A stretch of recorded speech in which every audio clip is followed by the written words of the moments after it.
Okay. My Instagram account has had some interesting things on it. I'm on Instagram at david.pacman.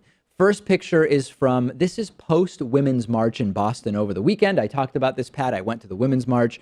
A lot of interesting signs that were left over at the Boston Common, which I took a picture of. It was high energy, I would say, to take a vocabulary phrase out of Trump's playbook. It was very, very high energy. I did my critique of it yesterday. I won't rehash it now.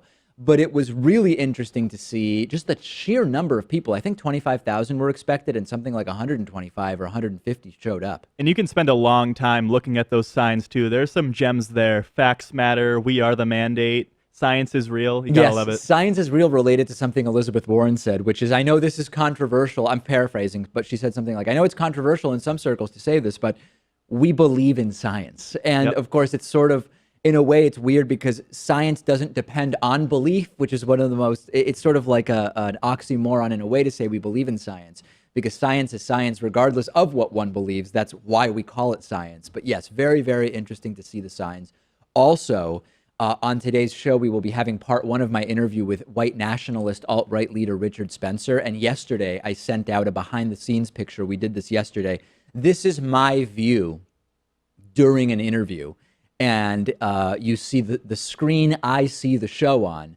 This is like those Russian matryoshka dolls where it's like successive layers. This is a picture of me watching the screen on which I see the show. And you can see Richard Spencer there, and you can see me. This is before the interview. You see that shiner, that black eye on Richard Spencer's face from when he was punched at the Trump inauguration.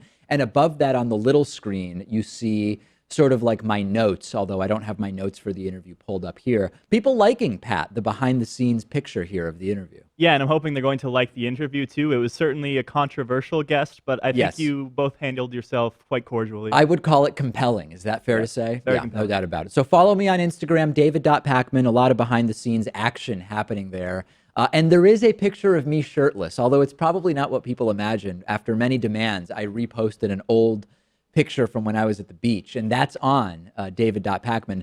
I would say the ratio of people making fun of me for the picture rather than complimenting it was probably about 70 to 30, which, it's actually not that bad. I'm surprised that Men's Health magazine was allowing you to use their cover on your I Instagram. heard nothing, by the way, from any men's fitness magazines. I wonder why.